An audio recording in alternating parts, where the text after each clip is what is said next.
तो मेरी कहानी चैनल पर आपका स्वागत है। आज की कहानी है ईमानदार चिड़िया और जादुई बीज।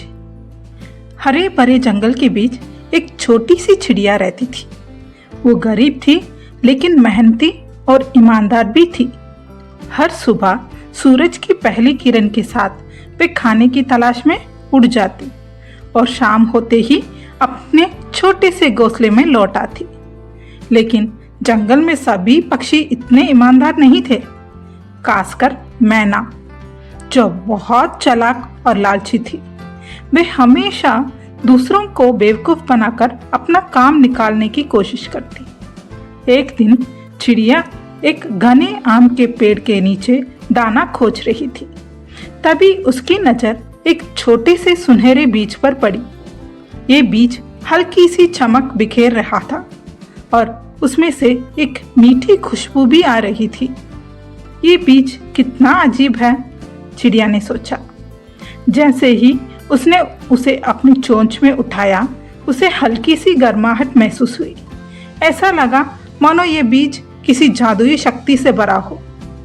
शायद इसे लगाने से कुछ अनोखा उगे, उसने सोचा और अपने घोंसले की ओर उड़ चली। चिड़िया अभी आधे रास्ते में ही थी कि उसकी मुलाकात मैना से हुई। मैना की नज़र बहुत तेज थी और उसने तुरंत चिड़िया की चोंच में चमकता बीज देख लिया। अरे चिड़िया बहन, ये क्या है? मैना ने अपनी मीठी आवाज में पूछा, लेकिन उसकी आंखों में चमकते लालच को चिड़िया ने साफ देख लिया था। ये एक अनोखा बीज है जिसे मैंने जंगल में खोजा है। मैं इसे अपने घर ले जाकर लगाऊंगी, चिड़िया ने उत्साह से जवाब दिया। मैना के दिमाग में एक योजना आई। अरे बहन, तुम तो कितनी बोली हो, उसने मुस्कुराते हुए कहा। तुम्हें इस बीज की क्या जरूरत? देखो मेरे पास कितने सुंदर मोती और चांदी के टुकड़े हैं। मैं तुम्हें ये सब दे दूंगी, बस तुम मुझे ये बीज दे दो। चिड़िया थोड़ी देर के लिए सोच में पड़ गई। चमकते गहने उसे भी पसंद थे। उसने सपने में भी नहीं सोचा था कि वह कभी ऐसे चमकते मोती और चांदी के टुकड़े छू पाएगी। लेकिन तभी उसकी माँ की सिखाई हुई बात याद आई। ईमानदारी से कमाया हुआ ही असली धन होता है।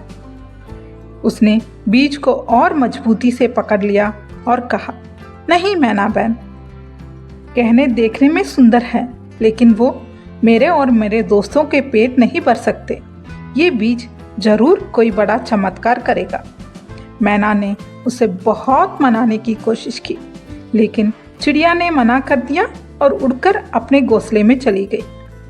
चिड़िया ने बड़ी मेहनत से अपने घोंसले के पास एक छोटी सी जमीन खोदी और वहां पर जादुई बीज बो दिया। वह हर दिन उसे पानी देती, उसकी देखभाल करती और बड़े प्यार से उसकी ओर देखती। कुछ ही दिनों में उस बीज में से नन्हा पौधा निकला, लेकिन ये पौधा आम पौधे जैसे नहीं था। इसकी पत्तियां हल्की सुनहरी थी और उनमें से हल्की सी रोशनी निकलती थी। देखते ही देखते वह पौधा एक बड़े पेड़ में बदल गया और फिर चमत्कार हुआ। उस पेड़ पर हर प्रकार के फल उगने लगे। मीठे आम, रसभरे अंगूर, लाल लाल सेब और कई स्वादिष्ट फल। इन फलों की सबसे खास बात यह थी कि जैसे ही कोई फल तोड़ा जाता, उसकी जगह तुरंत नया फल आ जाता। चिड़िया की खुशी का ठिकाना नहीं रहा। अब उसे कभी भूख की चिंता नहीं थी। लेकिन सबसे अच्छी बात यह थी कि वह इस पेड़ के फलों को अपने दोस्तों के साथ बांट सकती थी। जल्दी ही पूरे जंगल में ये खबर फैल गई।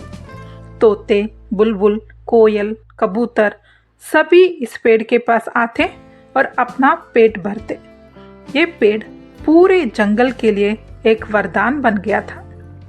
जब मैना को इस बात के बारे में पता चला तो वह जलन से भर गई।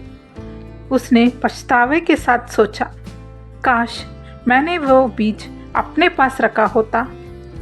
लेकिन उसकी लालच अभी भी खत्म नहीं हुई थी।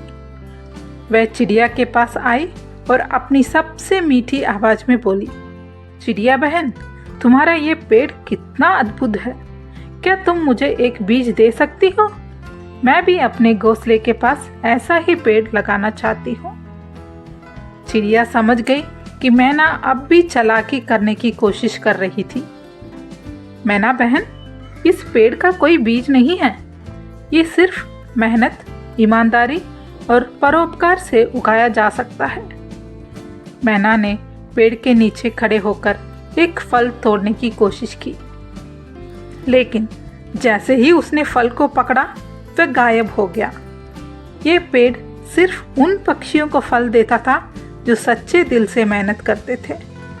मैना निराश होकर वहीं से चली गई। इस तरह चिड़िया की ईमानदारी और परिश्रम ने उसे असली दौलत दी, खुशी, दोस्ती और संतोष।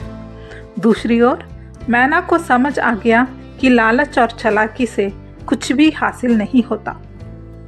अब वह जादुई पेड़ पूरे जंगल के लिए भोजन का स्रोत बन गया और चिड़िया अपनी मेहनत और सच्चाई की वजह से सभी की प्रिय बन गई। कहानी की सीख, ईमानदारी और मेहनत का फल हमेशा मीठा होता है। ठीक है बच्चों, अगली कहानी पर फिर मिलेंगे। तब तक के लिए खुश रहो और खुशी बांटो।